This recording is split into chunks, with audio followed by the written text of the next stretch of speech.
Number 25 വിഷയം ശാസ്ത്ര പുരോഗതിയിൽ മുസ്ലിങ്ങളുടെ പങ്ക്. ക്രമ നമ്പർ 25 ഡിസംബർ 120. വിഷയം ശാസ്ത്ര. അസ്സലാമു അലൈക്കും വറഹ്മത്തുള്ളാഹി വബറകാതുഹു. അൽഹംദുലില്ലാഹി റബ്ബിൽ ആലമീൻ വൽ ആഖിബത്തു ലിൽ മുത്തഖീൻ. അസ്സലാത്തു വസ്സലാമു അലാ അഷ്റഫിൽ മുർസലീൻ വഅലാ ആലിഹി വസഹ്ബിഹി അജ്മഈൻ.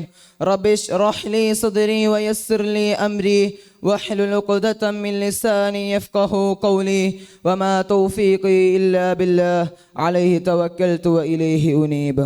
ഫഅഊദു ബില്ലാഹി മിനശ് ശൈത്വാനിർ റജീം. ബിസ്മില്ലാഹിർ റഹ്മാനിർ റഹീം. ഖുൽ സീറൂ ഫിൽ അർളി സുമ്മ അൻദുറൂ കൈഫ കാന ആഖിബത്തുൽ മുകദ്ദിബീൻ. സദഖല്ലാഹുൽ അലിയ്യുൽ അദീം. ബഹുമാനപ്പെട്ട അധ്യക്ഷൻ, സ്നേഹാദരവുകൾ നിറഞ്ഞ എൻ്റെ ഉസ്താദമാർ, 14-ാം നിലാവിനെ പോലെ വെട്ടിത്തിളങ്ങിയിരിക്കുന്ന മുത്തഅല്ലിം സുഹൃത്തുക്കളെ, അല്ലാഹു സുബ്ഹാനഹു വ തആല ഈ സദസ്സിനെ കബൂൽ ചെയ്ത് അനുഗ്രഹിക്കുമാറാകട്ടെ.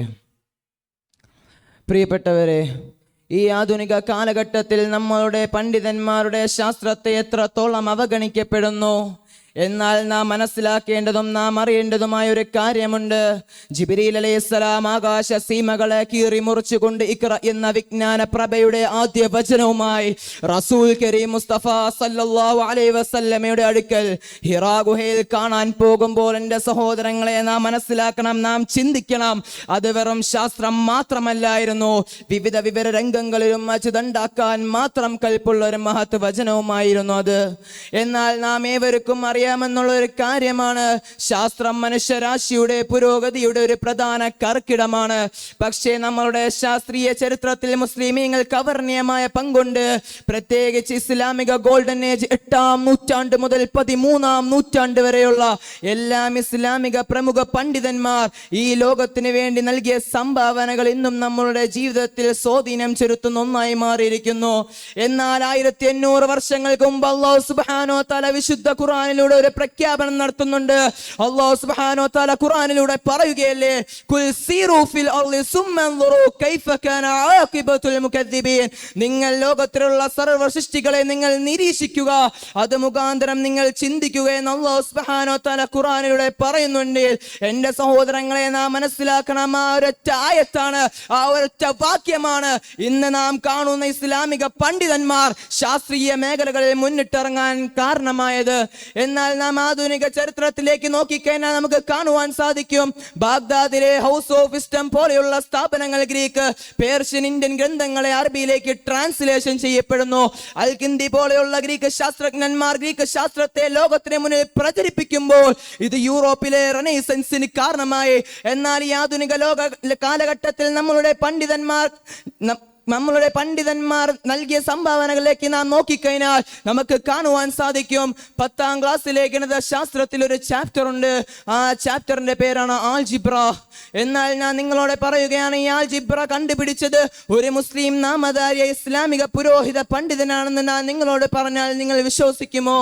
അതെ എൻ്റെ സഹോദരങ്ങളെ, അൽ ഖവാരിസ്മി, ആൾജിബ്ര എന്ന പദത്തിലെ സൃഷ്ടാവ്, അദ്ദേഹത്തിന്റെ പുസ്തകമാണ് ഇന്ന് ഗണിതശാസ്ത്രത്തിൽ അടിസ്ഥാനമായി നിലകൊള്ളുന്നത്. എന്നാൽ നാം ചൊവ്വാഫലക ശാസ്ത്രത്തിൽ നോക്കിക്കഴിഞ്ഞാൽ ഇബ്നു അൽ ഹൈതം. എന്നാൽ ആരായിരുന്നു ഇബ്നു അൽ ഹൈതം? ഒപ്റ്റിക്സിന്റെ പിതാവ് എന്നാണ് അദ്ദേഹത്തെ അറിയപ്പെടുന്നത്. നിരീക്ഷണവും പരീക്ഷണവും അടിസ്ഥാനമാക്കി അദ്ദേഹത്തിന്റെ ബുക്ക് ഓഫ് ഒപ്റ്റിക്സും ക്യാമറയെ അടിസ്ഥാനമാക്കി ക്യാമറ ഒപ്റ്റിക്സ് ഖുറ എന്ന സിദ്ധാന്തത്തെയും അദ്ദേഹം കണ്ടെത്തി. ഇന്ന് നാം ഫലപ്രദമായി ഉപയോഗിക്കുന്ന ക്യാമറ ലെൻസുകളും ഐ ഗ്ലാസസുകളും അതിനെ ഫലപ്രദമായാണ് ഉത്പാദിച്ചത്. എന്നാൽ മുസ്ലിമീങ്ങൾക്ക് ഗണിതശാസ്ത്രത്തിലും ചൊവ്വാഫലക ശാസ്ത്രത്തിലും മാത്രമല്ലായിരുന്നു പങ്ക്. ബയോളജി എന്ന ജീവശാസ്ത്രത്തിലും, ബൊട്ടേണി എന്ന സസ്യശാസ്ത്രത്തിലും, ആൻഡ്രോപോളജി എന്ന നരവംശാസ്ത്രത്തിലും, എംബ്രോളജി എന്ന ഭ്രൂണശാസ്ത്രത്തിലും, ആസ്ട്രോണമി എന്ന ജ്യോതിശാസ്ത്രത്തിലും മുസ്ലിമീങ്ങൾക്ക് അവർണ്ണീയമായ പങ്കുണ്ടായിരുന്നു. എന്നാൽ നാം ആസ്ട്രോളജിയിൽ നോക്കിക്കഴിഞ്ഞാൽ അൽ ബിരൂനി ഭൂമിയുടെ വ്യാസവും പരിധിയും കൃത്രിമമായി കണക്കുകൂട്ടലുകൾ നടത്തി. എന്തിനേറെ, വിരി റോയ്സിന്റെ 1813 ഭൂപടം പോലും ഇന്നത്തെ ക്രിസ്റ്റഫർ കൊളംബസിന്റെ ഭൂപടവുമായി സാമ്യം സാമ്യമായി. എന്നാൽ ഈ പ്രതിഭാസങ്ങളും ഇതിഹാസങ്ങളും നടക്കുന്നതെല്ലാം യൂറോപ്പിലെ ഡാർക്ക് ഏജിന്റെ സമയത്തായിരുന്നു.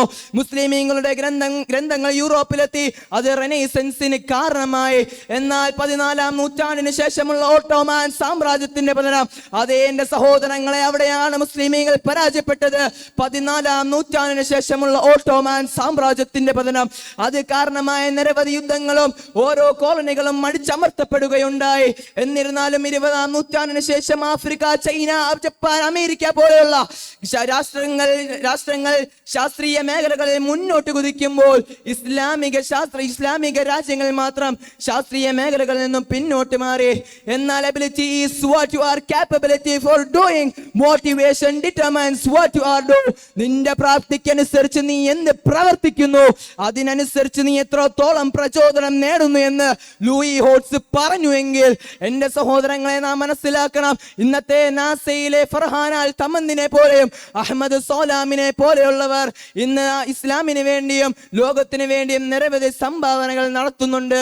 ഈ വിനീതൻ പറഞ്ഞു വന്നതിന്റെ ആകസാരം, നാം അമൽ സലാഹത്ത്, നല്ല പ്രവർത്തനങ്ങൾ ചെയ്യണം. ശാസ്ത്രീയ മേഖലകളിൽ യുവാക്കളെ പ്രോത്സാഹിപ്പിക്കണം. അല്ലാഹു സുബ്ഹാനഹു വ തആല നമുക്ക് ഞാൻ പറഞ്ഞ കാര്യങ്ങൾ മനസ്സിലാക്കി തന്ന് അത് ജീവിതത്തിൽ ഉൾക്കൊള്ളുവാൻ നാഥനായ റബ്ബ് സുബ്ഹാനഹു വ തആല തൗഫീഖ് അനുഗ്രഹിക്കുമാറാകട്ടെ. വആഖിറു ദഅവാനാ അൽഹംദുലില്ലാഹി റബ്ബിൽ ആലമീൻ.